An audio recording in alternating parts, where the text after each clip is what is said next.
परमात्मा की भक्ति करने से मन सात्विक हो जाता है और विषयासक्ति पूर्णतः समाप्त हो जाती है। और यदि आसक्ति का नाश नहीं हुआ तो मनुष्य का सर्वनाश हो जाता है। सर्वनाश? हे अर्जुन, आसक्ति के मारे हर मनुष्य किसी भी विषय के आकर्षण और मोह में फंसकर सोते जागते निरंतर उसी का चिंतन करते रहते हैं। जैसे कोई मनुष्य किसी सुंदर स्त्री के प्रेम में पड़ जाता है, आसक्ति की नींव पर काम की भावना उभरने लगती है। काम या वासना में थोड़ी भी रुकावट आने से क्रोध का आगमन हो जाता है। काम जनित अविवेक की आंधी से मनुष्य की स्मृति नष्ट हो जाती है और जब स्मृति भ्रंश हो जाता है तब बुद्धि नाश में कितना समय लगता है पार्थ? हे मधुसूदन, तुम कहते हो कि सर्वव्यापी परमात्मा की शरण में आओ, परंतु उस परमात्मा का स्वरूप क्या है? मुझे अपना वो स्वरूप बताओ जिसकी पूजा की जाए, क्योंकि संसार में भिन्न भिन्न लोग भिन्न भिन्न देवताओं की पूजा करते हैं। क्या वो पाप है? नहीं अर्जुन, पूजा कभी पाप नहीं होती और जो प्राणी भिन्न भिन्न देवताओं की पूजा करते हैं वो भी वास्तव में मेरी ही पूजा करते हैं, क्योंकि इस विश्व के कण कण में मैं ही समाया हुआ हूं। ज्ञानी जन अपने ज्ञान चक्षुओं से मुझे हर जगह हर प्राणी के अंदर देख सकते हैं। एक विद्वान ब्राह्मण में भी मैं हूं तो एक चांडाल के अंदर भी मैं हूं, गौ में भी मैं हूं तो एक कुत्ते में भी मैं हूं,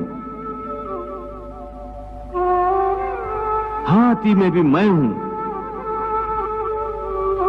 तो चूंटी में भी मैं हूं। विद्या विनय संपन्ने ब्राह्मणे गवि हस्तनी शुनि चैव स्वपाके च पंडिता समदर्शिना।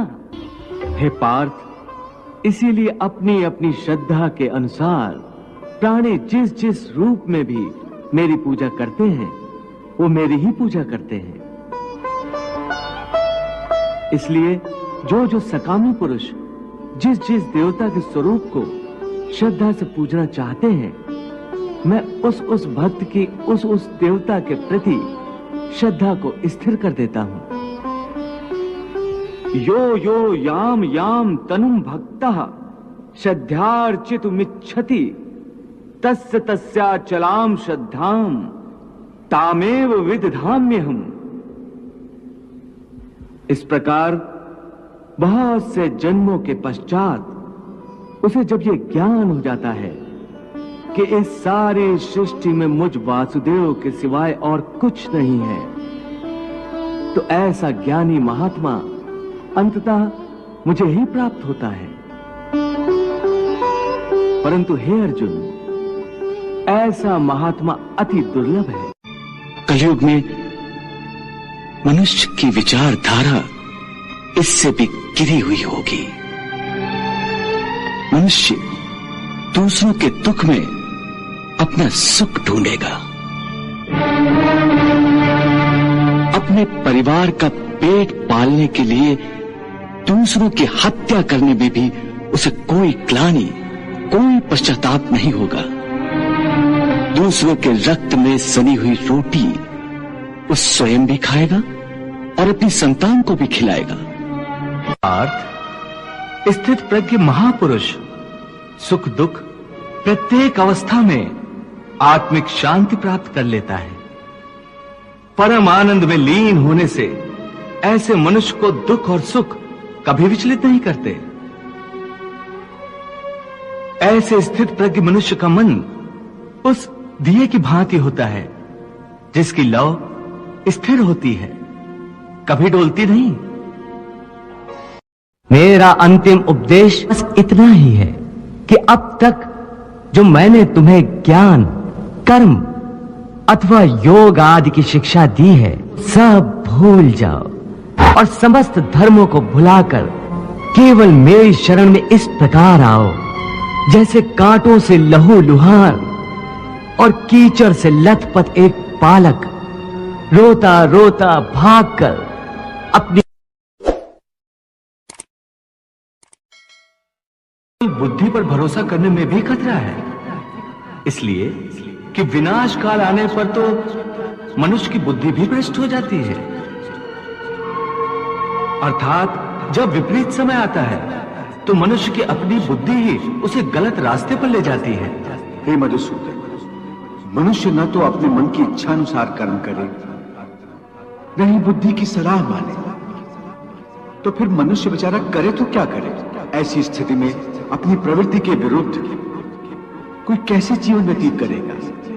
हे मधुसूदन, मुक्ति और मोक्ष का रास्ता अपनाने के लिए कोई मनुष्य अपनी प्रवृत्ति को कैसे बदल सकता है? इसका कोई तरीका मुझे बताओ। प्रवृत्ति को बदलने से पहले यह जान लेना आवश्यक है कि प्रवृत्ति कैसे बनती है। अर्थ, जो कर्मयोगी होते हैं वो आसक्ति छोड़कर कर्म की सफलता और विफलता में समबुद्धि से काम लेकर योग द्वारा परमात्मा पर आस्था रखकर कर्म करते हैं। इसे ही समत्व योगा कहते हैं। हे पार्थ, ईश्वर को समर्पण करने की भावना से किया हुआ कर्म फल प्राप्ति की कामना से किए हुए कर्म से कई गुना अधिक श्रेष्ठ है। ज्ञानी पुरुष कर्म फल की आशा किए बिना समबुद्धि योग द्वारा कर्म करते हैं और पाप पुण्य आदि भावनाओं से मुक्ति पाते हैं। पार्थ, तुम भी ऐसी भावनाओं से मुक्त हो जाओगे जब तुम समबुद्धि कर्म का आचरण करोगे। योगस्था कुरु कर्माणि संगम त्यक्त्वा धनंजय सिद्धि असिद्धियो समो भूत्वा समत्वम योग उच्यते। एक बात ध्यान में रखो, फल की वासना से फल पर ही दृष्टि रखकर कर्म करने वाला सकाम मनुष्य उत्तम कर्म करने पर भी कर्मयोगी नहीं हो सकता। ऐसे मनुष्य को ख्याति आदि लाभ प्राप्त हो सकते हैं, किंतु उसे परमात्मा और शांति प्राप्त नहीं हो सकती।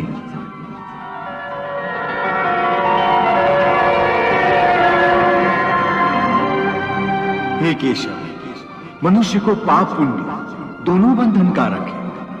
दोनों से भला बुरा प्रारब्ध बनता है। प्रायश्चित द्वारा पाप से मनुष्य मुक्त हो सकता है, परंतु पुण्य से वो मुक्त कैसे होता?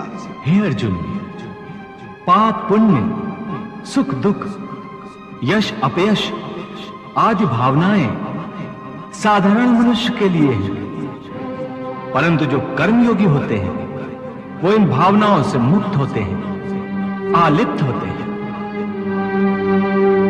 कर्मयोगी अपनी अंतरात्मा की आवाज को परमात्मा का आदेश मानकर आचरण करते हैं। इसमें कहां आती है पाप पुण्य की भावना? हे पार्थ, यदि तुम मोह के अधीन हो गए हो तो निष्काम कर्मयोग कैसे अपनाओगे? तुम्हारी बुद्धि पर जो मोह के अंधकार का पटल छा गया है उसे ज्ञान के प्रकाश से हटा दो और अपनी बुद्धि को मोह के दलदल से बाहर निकालो। हे पार्थ, यदा ते मोह कलिलम बुद्धिर्व्यतितरिष्यति तदा गन्तासि निर्वेदम श्रोतव्यस्य श्रुतस्य च। हे पार्थ,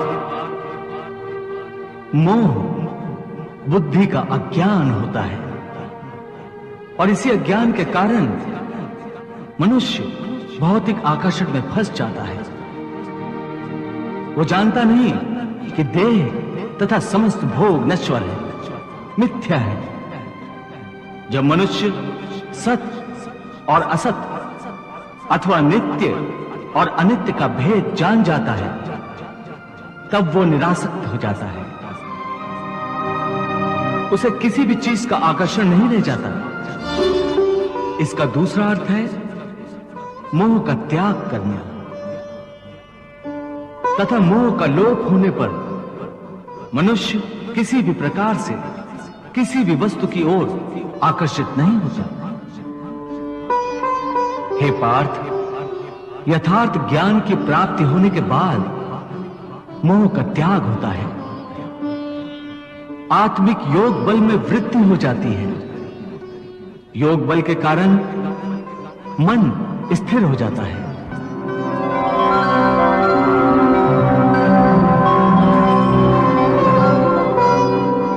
और स्थित प्रज्ञ होने के कारण मनुष्य का परमात्मा के साथ योग हो जाता है।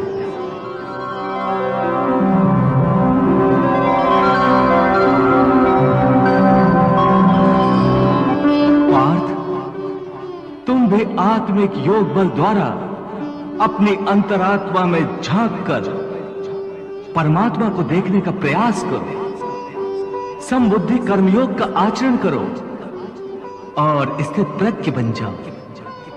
हे मधुसूदन, ये स्थित प्रज्ञ क्या होता है, इसे समझाओ।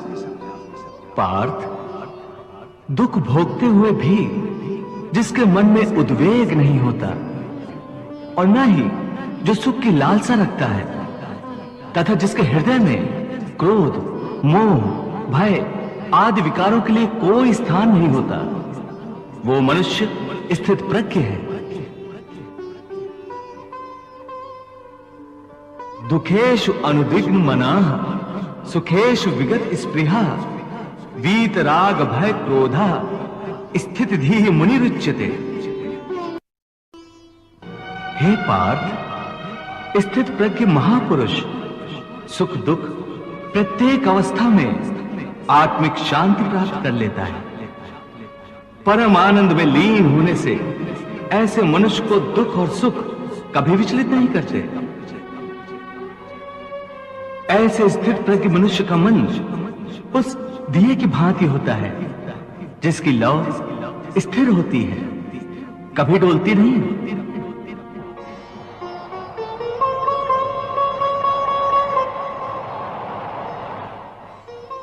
प्रभु, दिए की लौ अधिक समय तक अचल और अडोल तो रहती नहीं। वो हवा के हल्के से झोंके से भी तड़पने लगती है।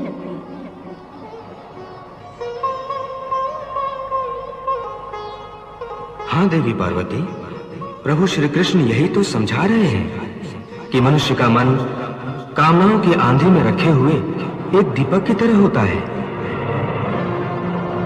कामनाओं के तेज झोंके उस दिए की बाती को स्थिर नहीं रहने देते।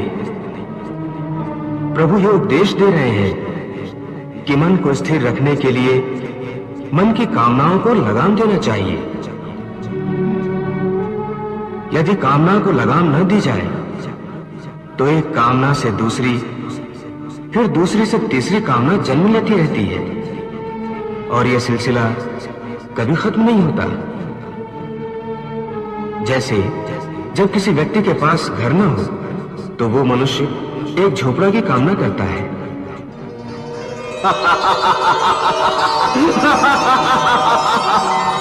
झोपड़ा मिल जाता है तो उससे बड़ा घर चाहता है, फिर उससे भी बड़ा घर, और फिर राजमहल की कामना करता है।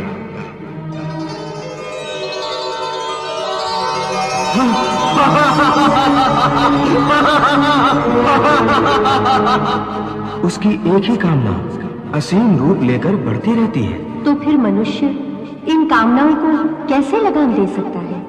इसका सही और सरल उपाय यह है कि मनुष्य मन में संतोष पैदा करे। जहां जिस अवस्था में जिस क्षण में उसे संतोष प्राप्त हो जाए, वहीं उसी क्षण में प्राणी सुखी और शांत हो जाएगा।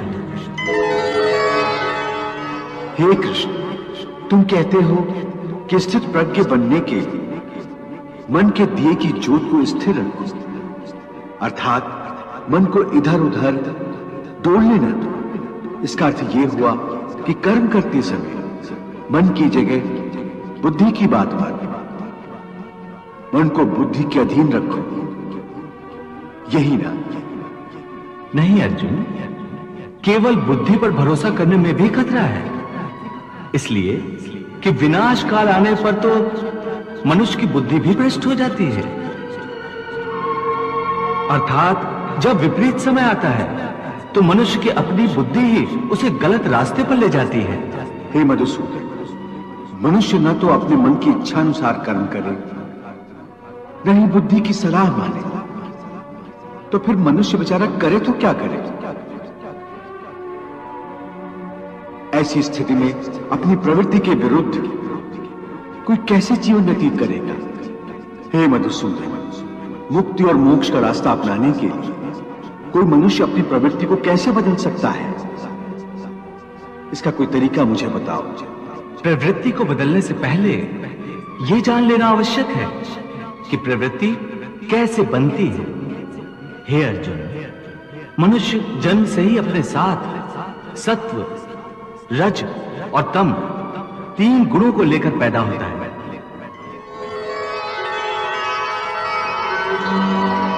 इस सृष्टि की रचना इन्हीं 3 गुणों के आधार पर की गई है।